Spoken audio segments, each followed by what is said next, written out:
These two men, the height we talked about, and the age difference, even though Ray is making his pro debut 6 years older than Jesse Mcghee. So we are just about set for what could be a very explosive heavyweight fight. Ray Mercer against West Virginia's Jesse Mcghee. Michael Buffer's got all the pertinent information.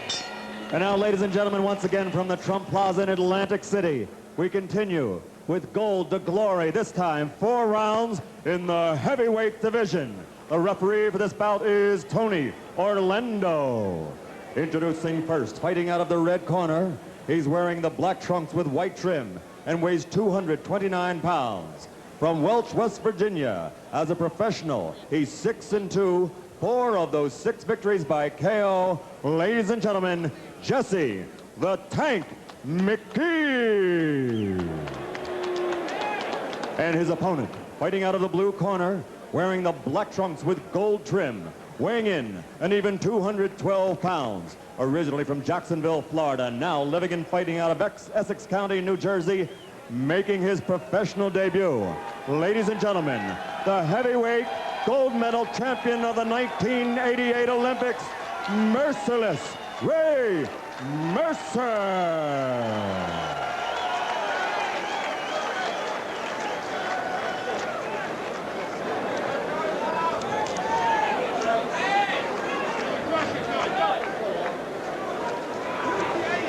Okay, gentlemen, you received your instructions prior to entering the ring. Therefore, I expect you to obey all my commands. Do you have any questions? Okay, good luck, Tuscaloosa. Go back to your corner. And so, Ray Mercer, they call him Merciless, and we'll see if he is. Starts his pro career off against Jesse Lopez. There's a look at Ray. Sergeant in the Army. What did I say, Jesse Lopez? I meant Jesse Mcghee. I was just testing you, Gil. Boy, look at this nose guard. There's got to be some nose guard for the Jets and the Giants. Jesse Mcghee, holy mackerel. He could easily be. Now, they list him at 5'10". There's no way he's 5'10". They're talking about wide, Al. You got it mixed up again. He claims he's 5'10", but I don't think so. Looks to be a fairly strong young man, if that girth gives us any indication. His last time out, he lost to Calvin Jones, a 6-rounder, which he had Jones down in the 5th, but ended up losing. He took this fight on about 2.5 weeks' notice, so did have a fairly good amount of time to prepare. Well, one thing, they did not give Mercer much of a target for his first fight. I mean, this is a little short, and as he calls himself, a tank. Mercer has already nailed him with 2 good shots, and I don't know that Jesse Mcghee isn't hurt already. Al, he's firing back pretty good. The jab by Mercer. Mercer at 27, of course, he won the gold with a series of knockouts. Pushes Mcghee down. No, they're yelling at Mercer to turn it under, but you know, when you throw uppercuts from outside, Al, you're vulnerable. Yes. You can get nailed. I just used that jab, set him up with the jab, then feint. And then hit him with the combination. Then maybe if you're on the inside, you can throw the uppercut. And you're right, he's throwing uppercuts in a very dangerous position, Ray Mercer. Could easily get clocked by Mcghee. And Mcghee is still throwing. You know, he's been hit with some very good right hands. In round 1, scheduled for 4, of course. Ray Mercer, the Olympic gold medalist, has kind of a bored look on his face right now. Better not get too bored. There's the uppercut, and there's a good position for him to throw it in.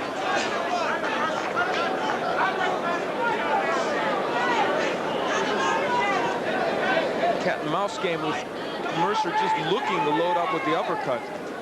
And there's the jab you talked about. And now he's Mercer is dropping his hands.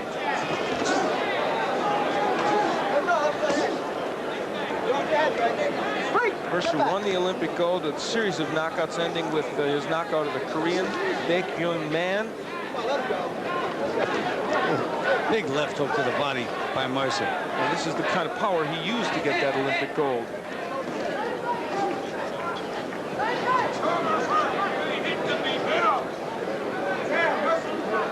Jesse Mcghee feeling some power here in the first round, and a very good jab by Mercer.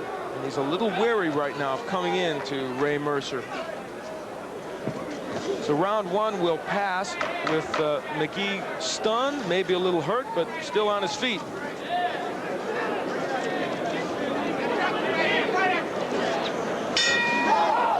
Right hand that just misses at the bell, and if it had landed, Ray Mercer might have registered a knockout. Well, we're watching these Olympic champions, but of course, this is the hors d'oeuvre, the main course still to come, and one of the gentlemen who will play a big part in it, Roberto Duran, seeking his 4th world title. Boy, I go back a long way with this guy, Al. You know, I had Kenny Buchanan, the lightweight champion of the world, and that's when Duran won his first title, when he stopped Kenny Buchanan in Madison Square Garden. An amazing 1972, Al. Astonishing performance by Duran that night, because Kenny Buchanan didn't fight badly. It was just that Duran fought well. Well, you know what fooled us, Al? He had scored so many early round knockouts. I said, he's got no experience at all. If the fight goes into the 7th or 8th round, he'll die. One of the few times that Gil Clancy was wrong. And there you see him. You see that svelte tummy. I'll tell you, he looks good at 156. Absolutely right, Al. All right. How good will he be against Iran Barkley? We'll find out later. Right now, that young man, Ray Mercer, in his first pro fight, goes into round 2 and runs smack dab into Jesse Mcghee. Mercer, the 27-year-old, now fighting out of New Jersey. There's about 600 people here who came from Estes County, and boy, it wasn't easy to get here with the snow outside. They're here to root for him. He's originally from Augusta, Georgia. Oh, big right hand. Boy, whoever picked this opponent couldn't have given him a more awkward, tough guy than he has. No target at all. Not that easy to hit. Mercer has nailed him with some good jabs and straight right hands. Offensively, Mcghee hasn't been that impressive, but he has been firing at Mercer. The man that Mercer beat to get into the Olympics, Michael Bent, had his pro debut a little over about 2 weeks ago. He got knocked out. So for him as an Olympic alternate, his pro debut wasn't as successful, and Ray Mercer hoping that he'll avoid that fate. Big right hand.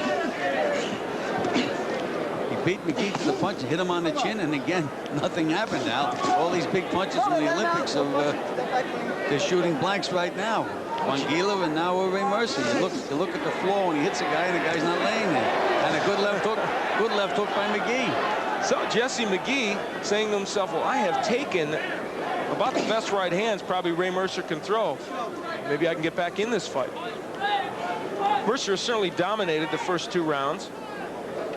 A little over a minute left in the 2nd round. You know, there's that jab. But look where Mercer's right hand is when he's jabbing now. Must think his pants are going to fall down, like he's trying to hold up his pants. He better get that right hand up there when he jabs. There's a good short left hook by Mercer. We haven't seen many left hooks from Mercer. I saw him first in the inter service competition in San Diego. He won by knockout, and in the Olympics, of course, and you don't see the left hook much from him. He's predominantly a right-hand puncher. Jesse Mcghee on the inside where he probably wants to be.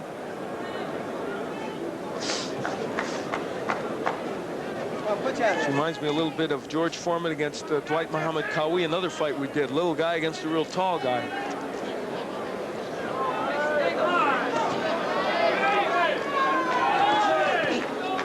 Mercer going downstairs. Should he be body punching a little bit more? Well, what he should be doing is using that jab, snap the jab, and he got hit with a good left hook again by Mcghee.